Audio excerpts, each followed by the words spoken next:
Within the history of Raya Lucaria and the Carian royal family lies a contempt for each other. Not by the former leaders of the academy, but by the knights who serve as their protectors. The knights whose interest is brought about by glintstone itself rather than the stars. Knights who only use foul sorcery. The knights whose symbol is a peering cuckoo.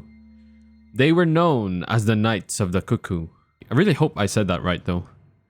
Hello again everyone to a new video. Last time we talked about the Carian Knights, so now let's talk about the other side of the sorcerer's spectrum and talk about the knights who absolutely hate the Carian Knights.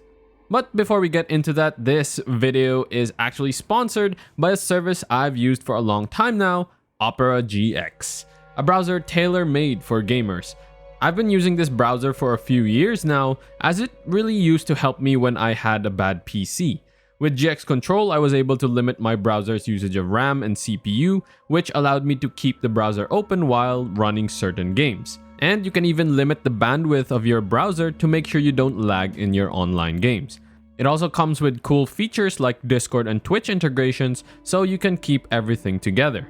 You can also customize the browser easily as the customization options are built within the browser itself. When I transferred, I thought it would be a hassle, but GX has an import tool that will allow you to quickly import all of your settings from your previous browser into GX, which is a great help since I bookmark a lot of lore stuff.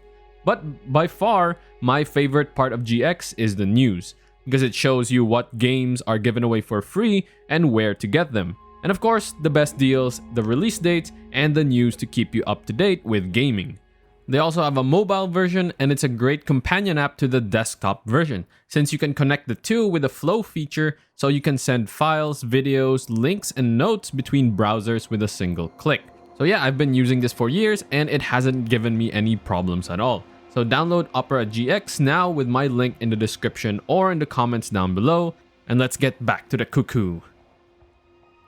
Before we speak about the knights themselves, let's talk a little bit about the history of their relationship with Raya Lucaria and Caria.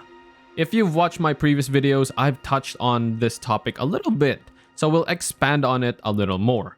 The sorcerers of both Raya Lucaria and Caria both came from their ancestors, the Astrologers. These astrologers found the path to sorcery through observing the heavenly bodies of the cosmos, and in time discovered the primeval current. Thus, the stars would rain down and this would become the foundation of glintstone. However, that is just one side of the story. For Caria, they discovered sorcery through the majesty of the full moon. This was discovered by Rennala in her youth, and since then they have worshipped the moon and developed their own sorcery. While both Raya Lucaria and Caria founded their beliefs of sorcery within the vastness of space, they believe in vastly different ideas. Raya Lucaria believes in the power of the stars and their connection to the primeval current, as well as their dominance over fate, while Caria believes in the power of the moon and its guidance over the stars. This would put them at odds against each other. Raya Lucaria isn't especially a big fan of the Carian royal family. Now the problem is, Caria had the Carian Knights, who were powerful elite sorcerer knights that could and would defend Caria. They even had the protection of the trolls. I have a video all about them, link is in the description. While Raya Lucaria was but an academy and only had sorcerers within their ranks. Raya Lucaria didn't really care about anything other than the pursuit of sorcery, so they didn't really have a formal military at the time. All they had was marionette soldiers that weren't very good in waging war. This is where the Knights of the Cuckoo come in. The knights themselves aren't interested in the stars nor the moon. They are simply interested in glintstone. Their emblem, the peering cuckoo, symbolizes their interest and perhaps even jealousy for sorcerers and their ability to cast glintstone magic. The cuckoo itself in real life is a bird that is kind of a parasite. They lay their eggs in the nests of other birds, which hatch them and raise the offspring. Cuckoo can also mean that they're a little crazy, but I think the first one fits them a little bit more as the knights themselves are kind of being parasitic in terms of the school, as we'll see in a bit. So eventually the knights came to Raya Lucaria in order to offer their servitude as their formal military. In exchange, the academy were to provide them sorceries. These sorceries were the scholar's armament and the scholar's shield. They also use fake sorcery in order to give the illusion that they themselves are sorcerers. This fake sorcery is done by using Cuckoo glintstone and simply throwing it to the ground, which will allow the caster to use a weaker version of the glintstone pebble spell, or something of the glintstone shards. That doesn't mean they aren't capable of using spells though. They actually can, it's just that they're not very good at it. The knights, the highest knights, are capable of casting weaker versions of current existing spells, though very limited. And what's ironic is that they use the Glint Blade Phalanx spell, albeit only having 3 blades instead of 4, so it's a weaker version. But that is a spell that originated from Carian sorcery. And remember, the Carian Knights are the Knight of Cuckoo's greatest enemies. Their Great Shield even mentions this in its item description. Now this hatred could stem from the fact that the Carian Knights are everything they want to be, but cannot be. Their Great Shield and shields are made especially to counter mages with its higher magic resistance, and the shield itself mentions that the enemy is none other than Caria itself. Now as I mentioned earlier, Raya Lucaria doesn't really care about anything but their pursuit of sorcery. They gave the Knights of Cuckoo free reign to wage whatever war they wanted. I don't know what the hell the Academy was thinking, but maybe they had the impression that the Knights of Cuckoo were as good as the Carian Knights.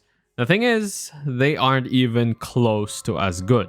One of the major wars that the Knights fought was against Caria themselves, and even though they were decked out in anti-mage equipment, they still got their ass handed to them quite easily. Don't get me wrong though, even if they aren't as strong as the Carian Knights individually, they are still capable of beating some of them from time to time. An example of this would be the capture of Bols, the Carian Knight. He was captured by the Knights of Cuckoo and trapped within an Everjail. But this might be the extent of their capabilities. Not really strong enough to kill him, but crafty enough to trap him. Eventually, the war between Caria and Raya Lucaria would end when the consequences of studying primeval sorcery would be too great for the Academy, and Rennala would present her full moon sorcery as an alternative to the Academy, and they would be bewitched by it. They would then ban primeval sorcery and allow students to study Carian sorcery. The Carian royal family would also become the head of Raya Lucaria. Thus, the Knights of Cuckoo would come under their rule, albeit begrudgingly.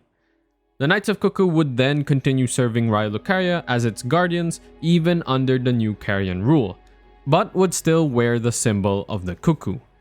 It's even said that the bird's shrewd gaze is an expression of their refusal to be mere servants of the Academy.